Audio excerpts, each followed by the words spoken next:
चलिए प्यारे बच्चों, आज की इस वीडियो में कक्षा चौथी 8th ग्रेड अभ्यास पुस्तिका नई पुस्तक का हम यहाँ पर देखिए पाठ 23 पोचमपल्ली नामक पाठ का सभी क्वेश्चन आंसर देखने वाले हैं। तो इस प्रकार से देखिए यहाँ पे आपका 8th ग्रेड का पुस्तक दिया हुआ है और यहाँ देखिए अभ्यास है। इसके बाद यहाँ से स्टार्ट होंगे आपके क्वेश्चन में देखिए पहला दिया है, सही विकल्प चुनकर लिखिए पोचमपल्ली किस राज्य में स्थित है।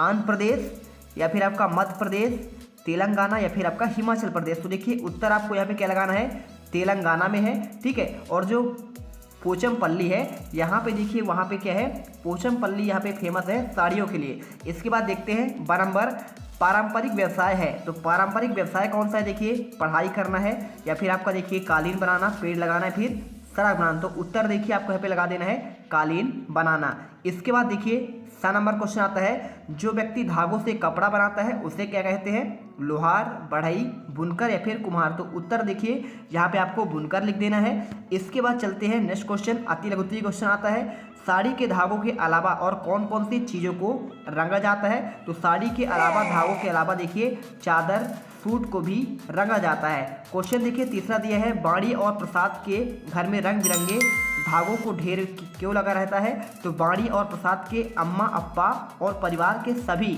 लोग बुनाई का काम करते हैं, इसलिए रंग बिरंगे धागों का ढेर लगा रहता है। इसके बाद देखते हैं क्वेश्चन चौथा, पोचमपल्ली बुनाई को पोचमपल्ली नाम से क्यों पहचाना जाता है। तो देखिए यहाँ ज़्यादातर परिवार बुनकर हैं, इसलिए इस बुनाई को पोचमपल्ली नाम से पहचाना जाता है, ठीक है। तो देखिए यहाँ पे आपका इस प्रकार से आंसर कर देना है कहाँ पे आपका, तेलंगाना में। चलिए इसके बाद देखिए लघुत्तरीय क्वेश्चन आता है, पोचमपल्ली में कला में कौन कौन से धागों का उपयोग किया जाता है, इनमें किस किस प्रकार के कपड़े बुने जाते हैं। तो पोचमपल्ली कला में रेशमी धागा, सूती धागे का प्रयोग किया जाता है तथा इनमें रेशमी साड़ियाँ और सूट के लिए कपड़े तथा सूती साड़ियों कपड़ों के थान और चादरें बुनी जाती है। क्वेश्चन देखते हैं 6 नंबर, पोचमपल्ली बुनाई के तरीकों को सही क्रम में लिखिए। तो देखिए इस प्रकार आपको देखिए लिखा गया है, अब आपको सही क्रम इधर लिखना है। तो देखिए लिखा है धागों की गठिया बनाना, तो आपका देखिए धागों को सुखाना, धागों को रंगना, कपड़ा बुनना, धागों की लड़ियों को धोना। तो सबसे पहले क्या आएगा, तो सबसे पहले आपका जो काम इसमें आता है वो है देखिए यहाँ पर कौन सा है, धागे की लड़ियाँ पहले उसे धोते हैं। धोने के बाद देखिए क्या करेंगे, धागे को रंगना है, तो आपको दूसरे नंबर पर यहाँ पे इसको लिखना है। और तीसरे नंबर पर धागों को सुखाना, देखिए ये तीसरा आपके नंबर पर आ जाएगा। और चौथे पर धागों की गठिया बनाना आपका ये चौथे नंबर पर आएगा। और लास्ट में आपको लिखना है देखिए कपड़ा बुनना सबसे आपका अंतिम में आएगा। तो इस प्रकार से आपको सही क्रम लिख देना है, ठीक है। चलिए इसके बाद चलते हैं क्वेश्चन आपका 7वें पर, गाँव के लोग गाँव छोड़कर शहरों की तरफ क्यों जा रहे हैं, कोई 2 कारण लिखिए। तो रेशम लगातार महंगा होता जा रहा है, पहली बात तो आपका ये है। दूसरा है बड़े दुकानदार बुनकरों को साड़ी का बहुत ही कम पैसा देते हैं। तो इस प्रकार देखिए आपको इसका आंसर ये लिखना है कि भाई शहर के तरफ क्यों जाते हैं पोचमपल्ली गांव के लोग। अब 8वां क्वेश्चन दिया है, पोचमपल्ली की तरह भारत में कई इलाके उनकी खास चीज़ों के लिए मशहूर हैं, उनकी कला और शहर के नाम लिखिए। तो पोचमपल्ली की तरह भारत में कई इलाकों में कुछ खास चीज़ उस इलाके के नाम से मशहूर है, जैसे कुल्लू की साल, मधुबनी पेंटिंग देखिए आपका बिहार में है, और असम का सिल्क और कश्मीरी कढ़ाई,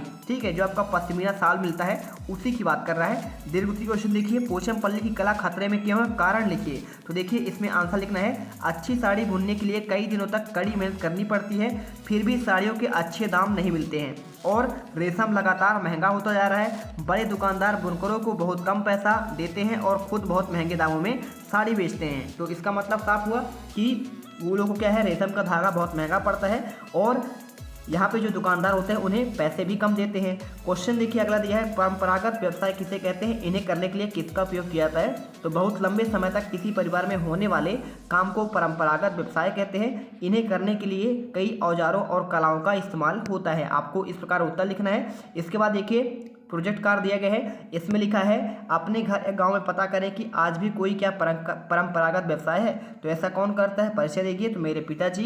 कौन सी कला का नाम है, तो कपड़ा बनाना।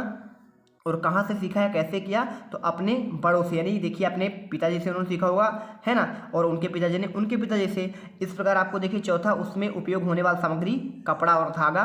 क्या परिवार के सभी सदस्य इसी व्यवसाय पर निर्भर हैं। तो आपको लिख देना है नहीं, क्योंकि देखिए कोई बाहर कमा रहा है, तो कोई खेती कर रहा है, तो कोई कुछ भी कर रहा है ना, सभी लोग उसमें नहीं रहते हैं। इस व्यवसाय में उनकी आय लगभग कितनी है, तो 5 से 6 हज़ार प्रतिमाएं, क्या वे इसे परिवार का पालन पोषण कर पाते हैं? तो आपको लिखना है नहीं। और क्या उनके बच्चे ने इस कला को सीखा? तो इसका भी आपको उत्तर लिख देना है नहीं। तो इस प्रकार देखिए हमने सभी क्वेश्चन के उत्तर यहाँ पर देख लिए हैं पार्ट 23 पर। वीडियो अच्छी लगी हो वीडियो को लाइक करिए और चैनल को सब्सक्राइब करिए, जिससे आने वाले हर एक वीडियो का नोटिफिकेशन मिलते रहे। और रियल क्वेश्चन पेपर भी अभी आपको हाफ ईयर लिख दिया जाएगा, तो फटाफट अभी चैनल को सब्सक्राइब कर लीजिए।